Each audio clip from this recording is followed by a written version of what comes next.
Okay, so I would like to begin with two technical issues from the beginning of the Parsha, but in their technicalities have a message. Each of them has a message for us. So the opening verse of our Parsha says, Vayihi Beshalach Paro et ha'am, came to be when Paro let the nation go. So that second word is Beshalach. So it has a preposition in the front of it. It's all one word. In English, prepositions are a separate word, but in Hebrew, they're part of the word itself. So the second word of the Parsha gives the Parsha its name, Beshalach. So it's bi means in, in the process of, in this case. Shalach. Shalach means to let go. Whoever, made up the song and used the English words, let my people go. That's very good. No, it's not sending out, but letting them go. The people wanted to be out, and Paro just had to open the gate, so to say, and they can go out. So when Paro finally agreed, that's what was demanded of him all along, Shalach, let my people go. Paro refused, but ultimately God's hand wins. Hand using it, just figuratively speaking. So when it came to that, Paro let the nation go, but God did not lead them by the land of the Philistines. Already, all the way back then, it was already a tough neighborhood to be near the Philistines. So ki karovhu. Does anybody know the translation of the word ki? Although or but? Well, so it's like you have a lot of options, because there's a famous rule brought down that ki has 4 different translations, but other opinions actually say there are 7 translations to the word. So we're sort of safe at guessing what it might be. Probably, especially in, let's say, spoken Hebrew, if you're going to use that word in modern spoken Hebrew, probably most often it would be because, but it does have other meanings, and we're going to look at two different commentators with 2 different definitions of the word, although it doesn't change it tremendously. But okay, so anyhow, we'll temporarily, we'll just say ki, whatever that word ki means, it is close. And then the word is a second time in our pasuk. Ki amar Elokim, ki, said God, using the word Elokim, pen yinachem ha'am b'ratam lochama v'shavim mitzrayma, lest the nation have regrets. Regrets of what? Regrets of leaving Egypt. So lest they have the nation has regrets when they see war, and they will return to Egypt. Now, would that be ironic? 10 plagues, 10 months after decades, scores of years of being slaves, after 210 years of being strangers in a land not ours, there was a reason to go down. Besides for you reuniting with Yosef, the primary reason was to save life, because there was a very deep famine in the land of Canaan. So Yaakov took his whole family, a large group, into Mitzrayim. We became much, much larger there, but we always understood, at least the leaders of the people always understood, that our real home is in Israel. So after all that time and all the wonders that Hashem wrought, something could happen on the way out of Egypt, on the path after the physical exodus, that would make the people want to go back to Egypt. So that was something God says, I don't want that to happen. So Vayasev Elokim et ha'am, God made a sivuv. In Hebrew, if you have to go back around someplace, you have to make a sivuv, or a dreidel. The dreidel spins around. That means Hashem took us a roundabout way. The GPS did not take us the shortest route. Sometimes we know that like a GPS Hello? program can Hello?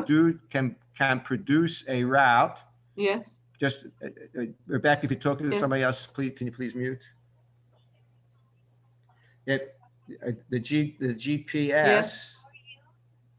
Oh, okay. can What is it? the GPS can sometimes take us to a route that is mileage longer, but time-wise, it'll take less time because of traffic, construction, highway versus streets with lights on them, etc. So God made the decision to take us a roundabout way to protect. The intent of the Exodus was to get us, on a good path to end up in the land of Israel. So Rashi, always almost always our first stop when we're studying Chumash. So Rashi says that if they had gone in the shortest way possible, they would have gone back. And Rashi learns a kava chomer. He says, as it is, we see that the nation complained that they want to go back to Egypt. A couple of times during the desert experience, they complained that they want to go back. And that was with Hashem taking them away that avoided the most challenging situation of encountering a war at the time. So nevertheless, they said, let's turn our heads and go back to where we came.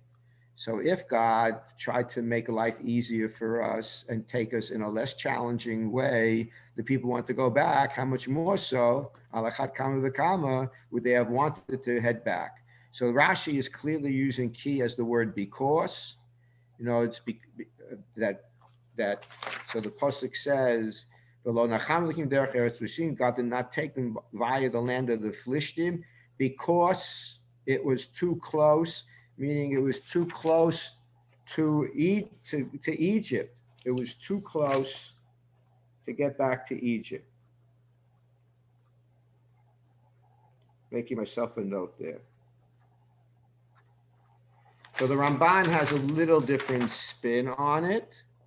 The Ramban says that if it was going to be like Rashi, some of the phrases should have been turned around. It should have told us what God did and then explain why he did it. But here, there's an explanation sort of to say that precedes the action that God took.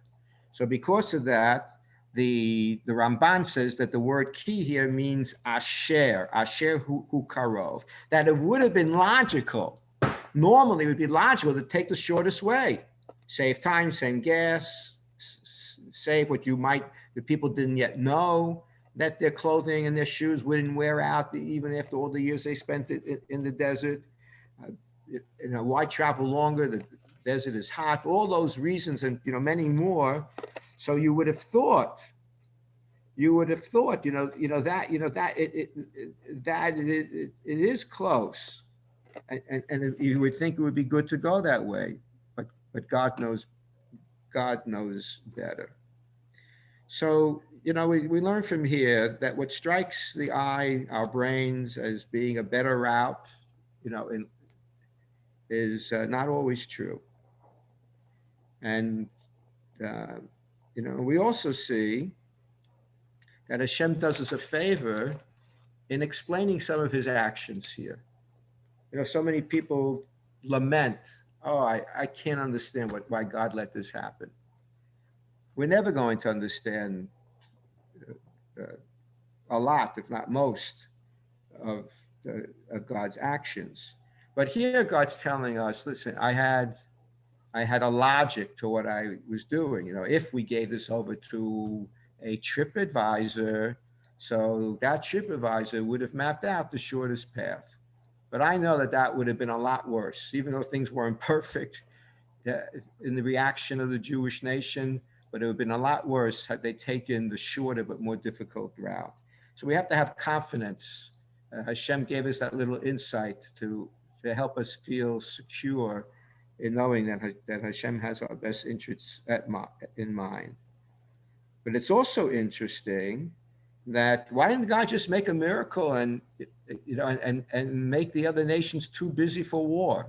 When it came time to send the spies into the land, so God did keep them busy. They had some type of a plague. A lot of people were dying, and there were so many funerals going on that people didn't have the time to monitor their borders so carefully, and so the spies had a free run without having to answer to anybody. So why didn't God just make it that we wouldn't have these problems, at all? Just tell the plishtim, take a break for a few months, no battles. Just let this Jewish nation pass peacefully. But God didn't do that. And it's reminded to us that we do have to use our brain and our resources to make the best decisions in life, to move ahead. Can't just say, oh, whatever happens. That's not the formula. The formula is that hopefully Hashem steps in when human ability has ended and there are no other options. But when we have options for our own input, we must take them. So that's technicality number one, I think some pretty significant philosophical, theological points to be made.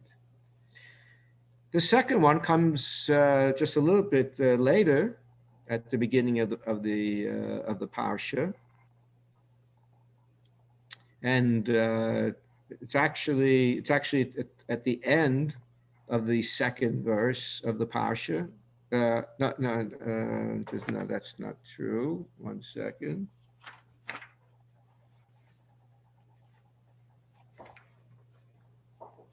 Yeah, it is the second. It's actually Pasuk 18, but it's the second verse of the Parsha, and it says as follows.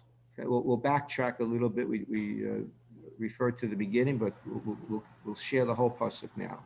Vayasev Elokim et ha'am derech hamidbar Yamsuf. That God took the nation a roundabout way, going on the desert path to the Yam Suf, the Sea of Suf, or the Reed Sea. Vachamushim alu b'nei Yisrael me'eretz Mitzrayim.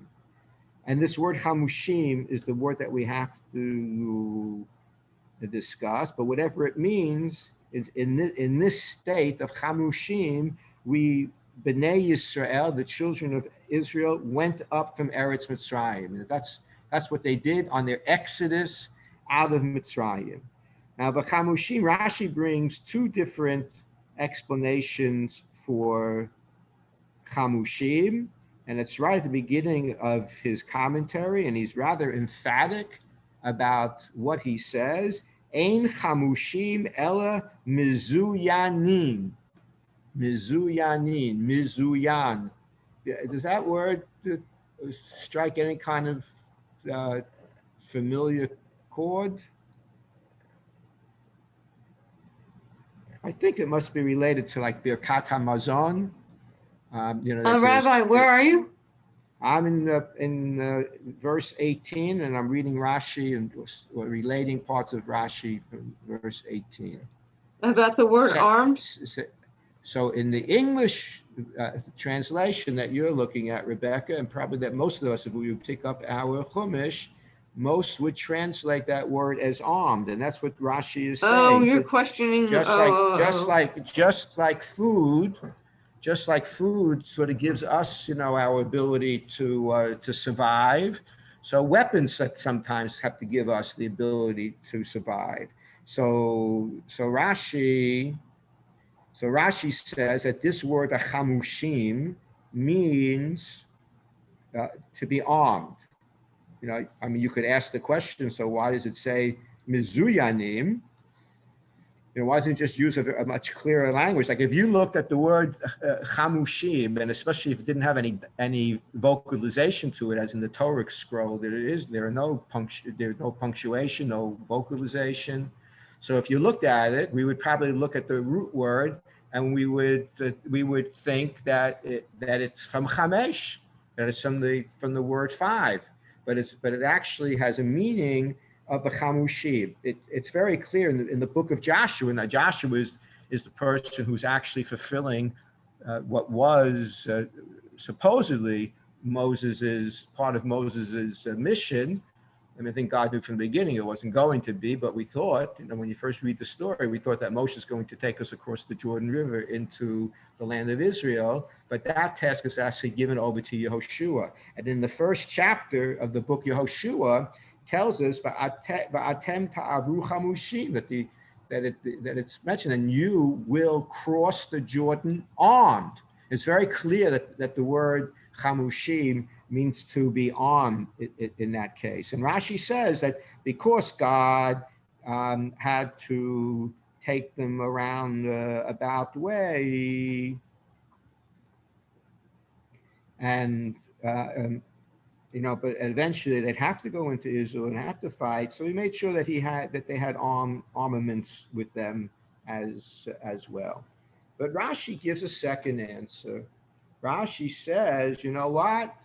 I saw that Barbara put up her hand before to say that the other meaning that would strike us if we just looked at that word, if I saw it in isolation and there were no nikudot, there was no vocalization underneath the verbs, I would right away just show me. I'm going to say, of course, I'm going to something to do with five. So Rashi tells us that it does mean five here. It means 1/5. That the people who left Egypt were only 1/5, 20% of the entire Jewish people, which is amazing because the estimate is that we were 3 million people when we left. So people were 15 million people. That's more than what we have in the world today in terms of Jews. So, but the Medrash tells us that it was 1 out of 5, and 4 parts died during the plague of darkness. Obviously, because they didn't deserve to leave. So why did Rashi leave? And he was so emphatic about it. He said in his language, "Ein chamushim ela mezuyanim," that this word could mean nothing else but to be armed. And then Rashi says, well, let's just modify that a little bit because I have something else to say. And he brings down this viewpoint that we only 1/5 of our people were allowed to leave, and the 80% died during darkness. And why during the plague of darkness? So the Egyptians wouldn't be able to detect the huge losses, the huge deaths that we had. It shouldn't compromise the impression that had been steadily growing of the great power of Hashem. But here Hashem made the decision that he did not want these 80% of the people to be part of that nation that would be the first generation to head out into true freedom from the land of Egypt. So what led Rashi to give the second explanation? Now, I've mentioned, I think, before in this forum, and if not in other cases, the greatness of Rashi is not only, it can be seen from what he wrote and what's been incorporated. If you buy a Chumash that's more than just the text of the Chumash, it's most likely going to have Rashi's commentary on it, if none other. It'll be Rashi number 1. But Rashi is so great that there are, at the very least, maybe even more now, 242 commentaries on the commentary of Rashi. So an amazing tribute to Rashi. One, if you looked at the top 5 commentators on Rashi, so high on the list would be the Siftei Chachamim. Many Chumashes even have a abbreviated text of the Siftei Chachamim in it. And the Siftei Chachamim tries to give us a better understanding of Rashi. And when Rashi gives more than one answer, the Siftei Chachamim usually tries to help us understand why Rashi gave more than one answer. So the Siftei Chachamim says that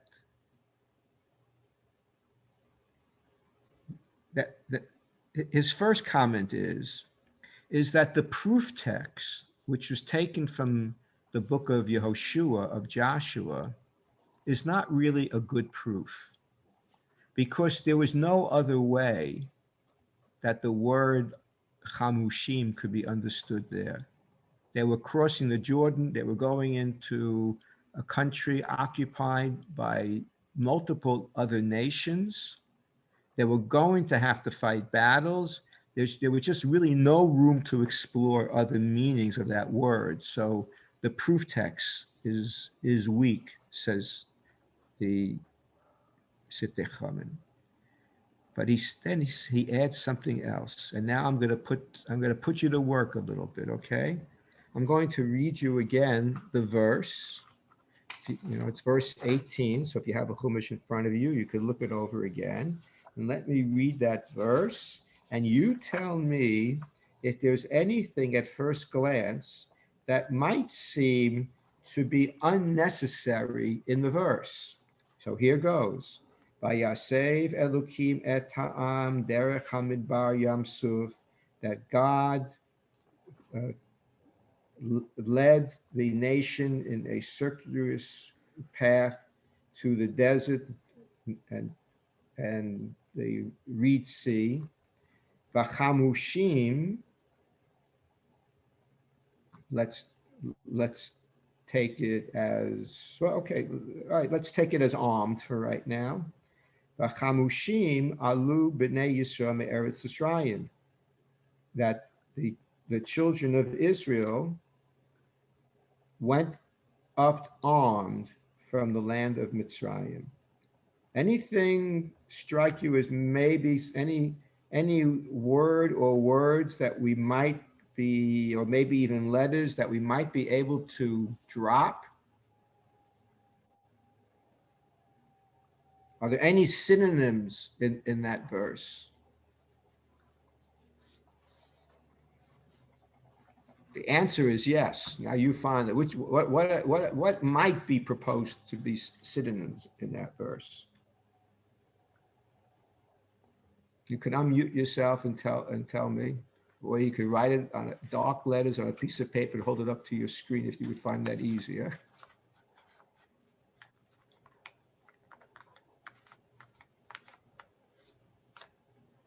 All right. No takers?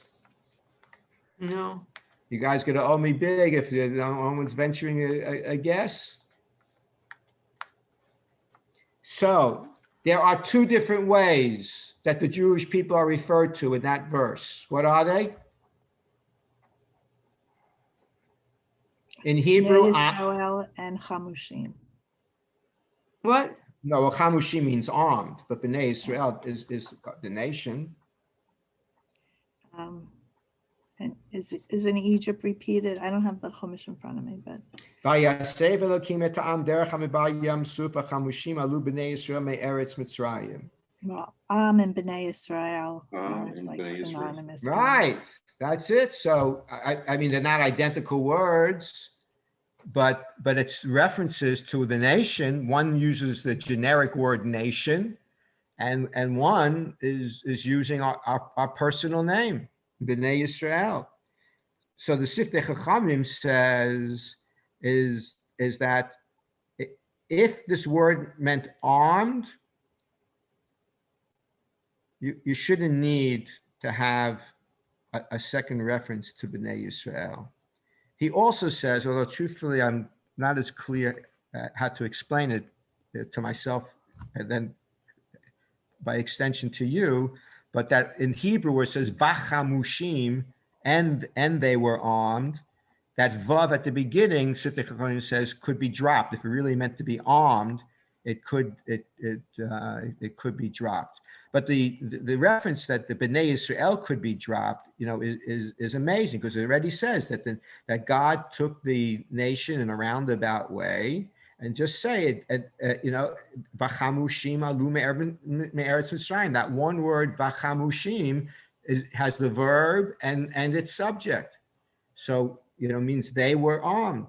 They went, and alu went up. You have the subject in the verb also. So the chamushim alu, they went up armed from the land of Israel, from the land of Mitzrayim. You don't have to repeat Bnei Yisrael. So, so what the Siftei Chachamim is actually getting to here is that in this verse we see a differentiation between the uses of am and when like am can mean two different things. It can mean nation, but it can also mean the segment of the nation that's not as righteous as they should be. Whereas Bnei Yisrael, that's when you use the word Yisrael, even for Jacob, who starts out in life being called Yaakov, and usually we call him Yaakov, but we are, as Jews, we are Bnei Yisrael. And we used it, that's a higher form. That was the name that was given to Yaakov subsequent to his wrestling with the angel. It was declared it would be, and then Hashem made it the official name. It's a higher form. There's great strength. There's vision, if not actual great accomplishment. There's at least a vision of accomplishing. It's a very high level name. So while this group was not perfect either, but they passed, a certain threshold that put them in a spiritually a more elite group, a more solid group, and so they were granted the rights as a Siftei Chacham. Only people who qualified as Bnei Yisrael were allowed to actually leave Egypt, and the other Jews died in Egypt. And why did they die? Were they like they sinned somehow because they lost faith in the Jewish in God, and they were afraid to leave Egypt? They really didn't want to leave. They didn't want to leave. They didn't trust Moshe or God, so they wound up not being and they probably were pretty low in the spirituality index, and high in the spiritual contamination, like the Tuma influences of Egypt, but they didn't really want to be part of it. So they didn't want to be part of it. God said, okay, go with me too. And so you won't leave. So these are things that we see here, like these technical analysis of that use of the word chamushim, and why did we have to have a second reference to the nation in the same verse? We didn't have to be in the same verse. As long as story is flowing, you could ask the same question, but it's a much starker question when you have two references in the same verse, and it's not identical references. So that even gives us, more of an opportunity to actually understand, since it is used, part of the qualifications to be in that fifth of the nation that was allowed to be among those who, or all those, who actually exited the land. I did hear, and I forget the source, I did hear the suggestion that the weakness in Rashi's first explanation of being armed is that,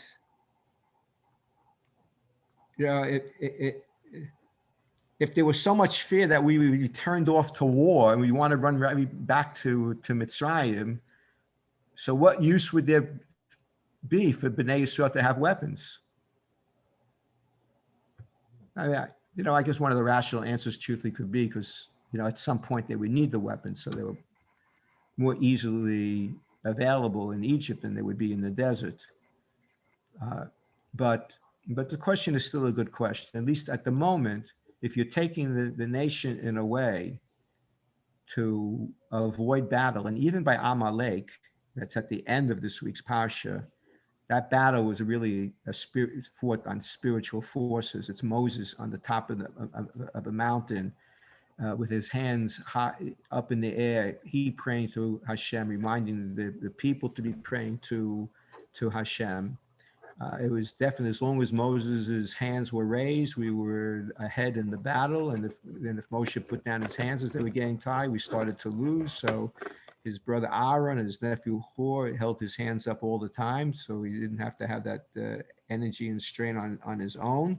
So that was, and it was a small band. There was only 300 soldiers going out to fight the mighty Amalek. So we're not talking about real military engagement. We had to go through some superficial motions, but it really was God who was fighting that battle.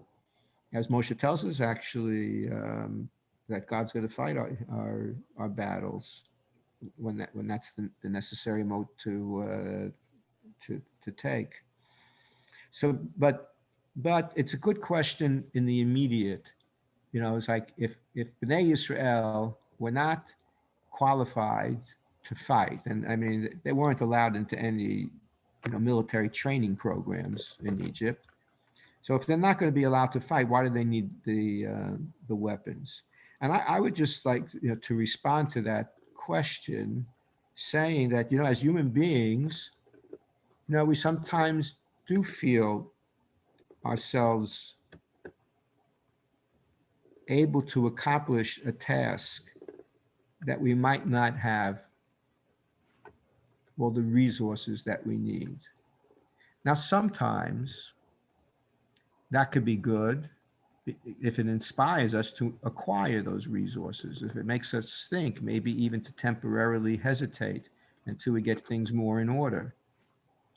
So, I mean, different scenarios require different decisions, but there are times that we're too confident when we should be more humble, or too confident when we should be more realistic, and take the time to attempt to acquire the resources that we need, whether they be external resources, like in this case, weapons, or internal resources, more knowledge, more awareness, more self-confidence, more spirituality, whatever it might be. So just a reminder here that the people maybe thought that because they took the weapons, it's not like the weapons fell on their backs, and got attached to their suitcases or something like that. They took the weapons according to that viewpoint, but maybe they shouldn't have been thinking about that. Okay, multiple messages possible. Any questions or comments before we move to the next topic? Okay. After we're on the path, we're going to go into chapter 15. We're actually going to be, past the splitting of the sea. In verse 25, Kaf Hey in Hebrew.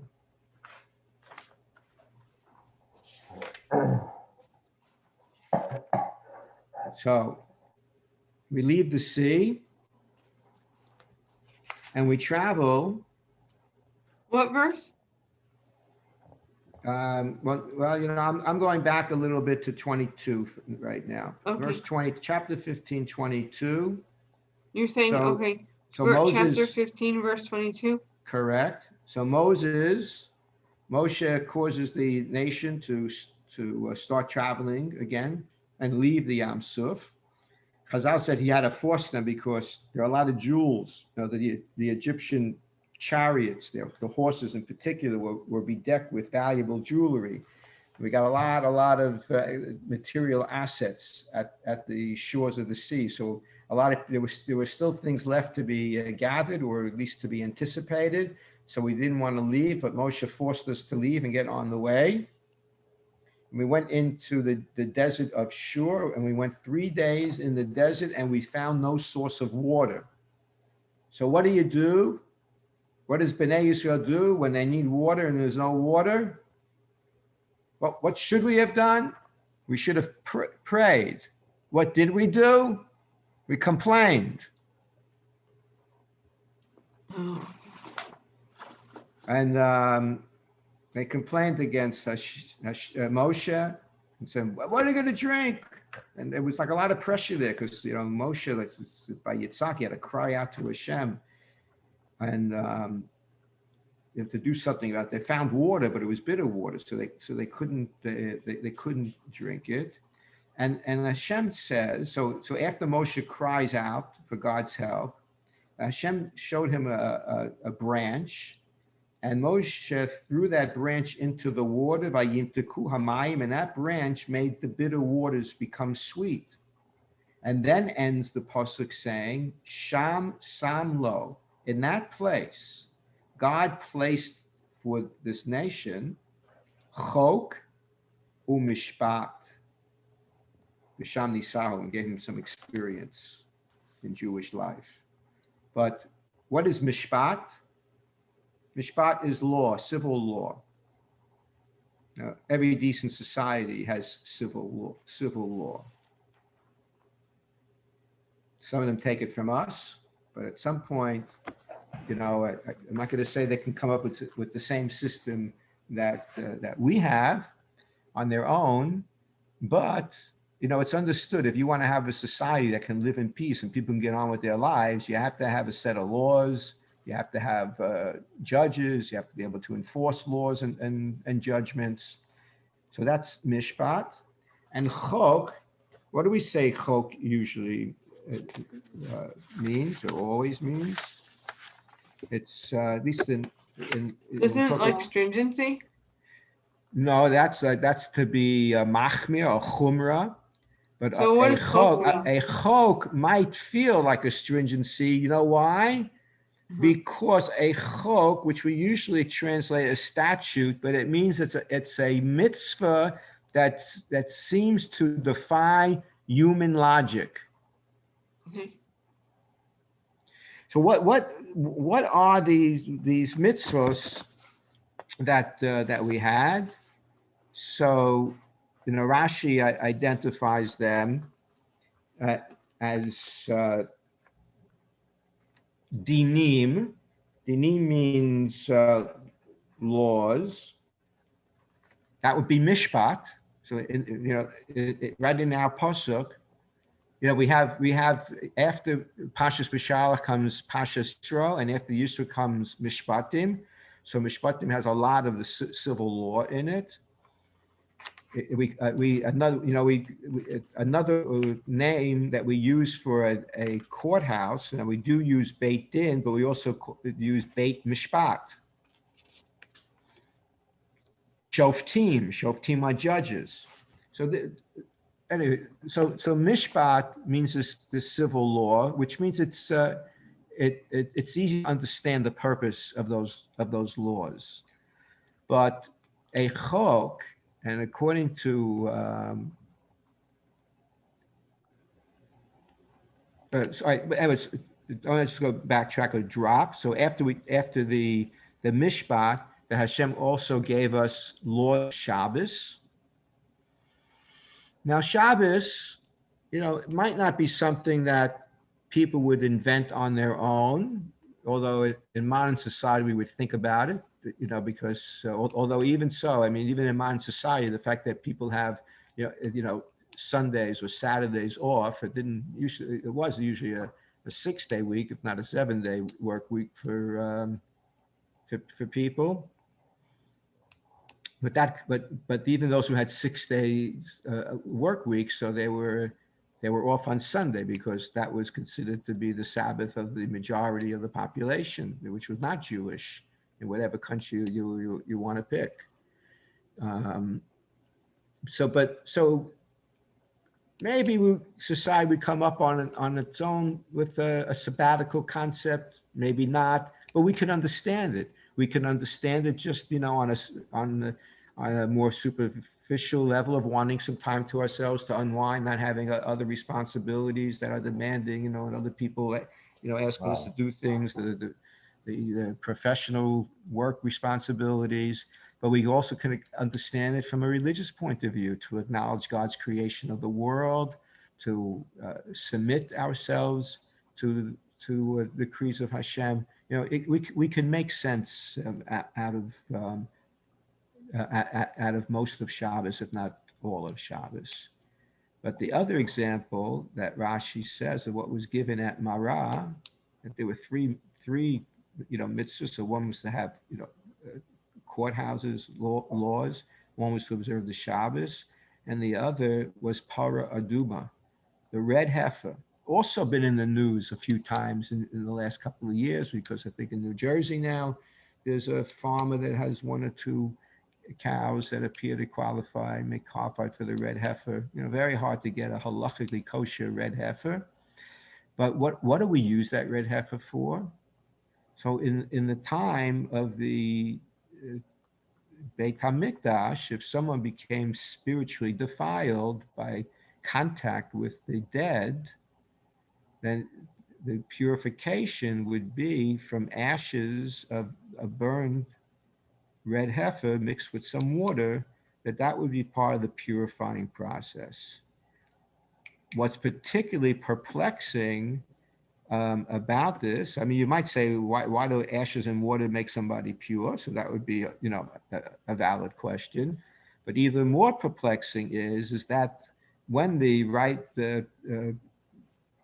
mixture is actually used on the person, it makes that person who was tameh, who was spiritually impure, it makes him tahor, spiritually pure. But the people who prepared it become tameh, spiritually impure. So here you have this solution that's going to be a solution. It's going to solve a status that the person doesn't want to be in, because you can't enter the Beit HaMikdash or the Mishkan if you're going to be, so the Beit HaMikdash, if you're impure. So, but the people who prepare become impure. So that's like, how do you explain that? We can't explain. We can accept it, but we can't explain it. So that's the reference in this pasuk, that we were given logical laws, and we were given statutes which defy usually human logic. And I heard in the name of Rav Amital,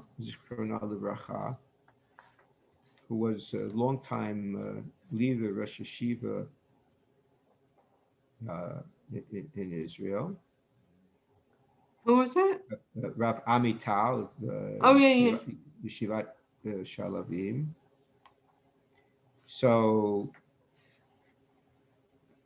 Rav Amital said that there is a tremendous message here for the Jewish people, is that, I think by and large, other religions really don't have very much of chok, of statutes that defy logic.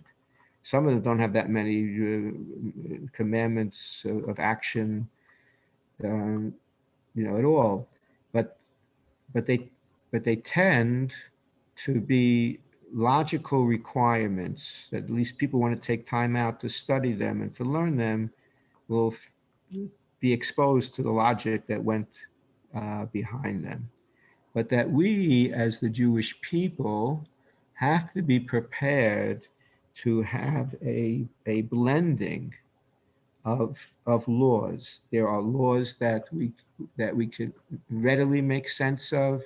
There are laws that we eventually can appreciate their wisdom and their application, and then there are mitzvahs that we're just not going to understand. And that does become a true test. I mean, all of the mitzvahs, somebody should never wait to say, oh, I'm not doing that mitzvah because I don't really understand it yet, what it's all about. We shouldn't, that should never hold us up. We have an obligation. The obligation is not dependent upon understanding, but certainly Maimonides, the Rambam, was a big proponent of people understanding as much as we could, but not in any way at all compromising spirituality dimension, actually hopefully even enhancing it, but that, part of our relationship with Hashem. So that's what Hashem wanted to do very soon after our exodus from Egypt, like it's within the first 2 weeks, even 10 days, to teach us that our package of obligations include things that we can understand and things we can't understand. But the requirement is to accept them both. You do it because God commanded it. If you want to find out the logic, a lot of it is open to logic, and you could find that out. That Rabbi Amital said that there's a famous story in the Gemara that we can better understand with this principle, and with this story and a couple of comments on it, we will And in what end principle? our study. So this principle that Jews have to understand that our package of obligations have varying degrees of rational mitzvahs and mitzvahs that we can understand, and we have mitzvahs that will really defy our logic, but we're still obligated to perform them, even though they may defy our logic. The story is told of Dama ben Netina, who a non-Jew, and it happened to be that among the assets that Dama and his father Netina had was a stone that was identical to one of the stones needed in the Kohen Gadol's breastplate in that Choshen, and somehow one of the stones in the Kohen Gadol's breastplate dislodged and was lost, and the rabbis heard that Dama had this stone. And they went to him and they offered him a huge amount of money for the stone. But it turned out that Dama told him he can't sell them the stone because the stone was locked up in a safe. Already there were safes back then. And it had a key. And the key was under a pillow that his father was sleeping on. And he did not want to wake his father. And so he passed up the sale. Parenthetically, there are those who comment that Dama's father most likely was suffering from dementia, and that he never would have understood. He would have been agitated if he was awoken and not appreciate what it is. But probably most people here, if they found out that they could, they had something that was worth, whatever, $500,000, and there was a live customer with cash waiting to buy it, and that would be a very nice profit for the one who owned it. Most people would want to be awakened to give the key, the combination, the location, whatever it might be. So everything has to be judged by the situation. As a general rule, we're not supposed to rob people of their sleep, and I use that word rob very cautiously and accurately. One of the al-chaitz that we say before Yom Kippur is, on stealing. And you could steal different things. You can steal people's time, you can steal people's sleep, but you're not supposed to do either one of those.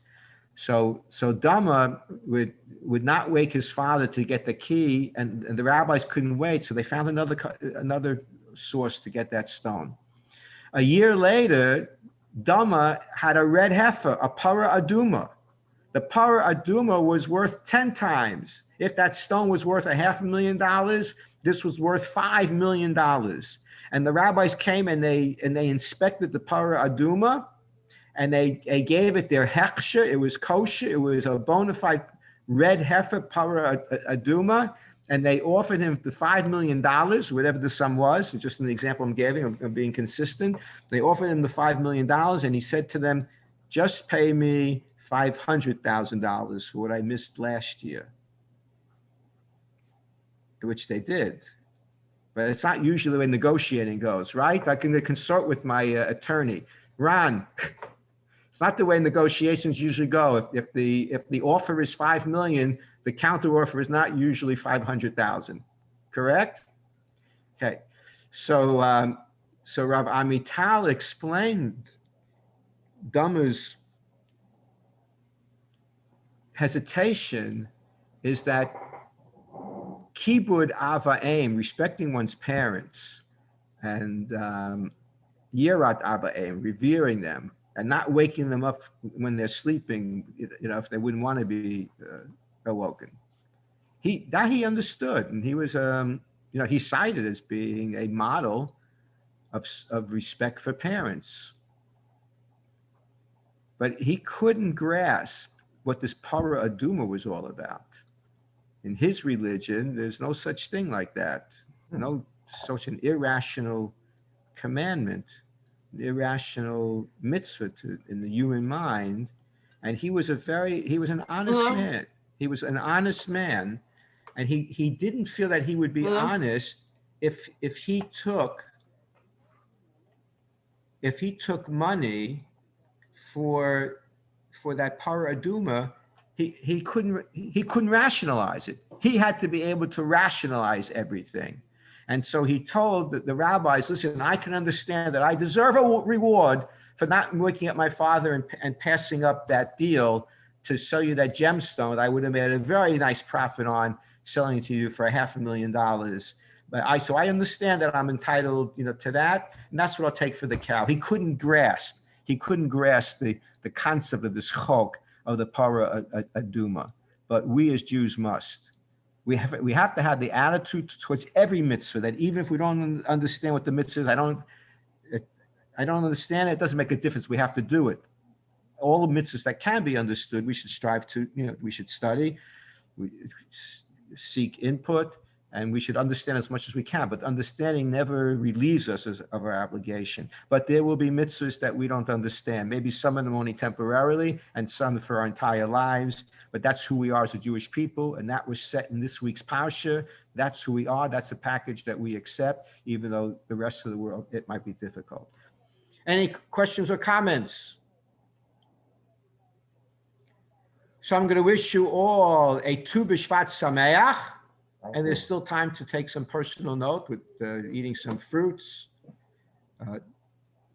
especially if they, fruits that are known in Israel. If you have any that come from Israel, that would be like super great. Is the synagogue having any programs for Tu B'Shvat today? Well, last night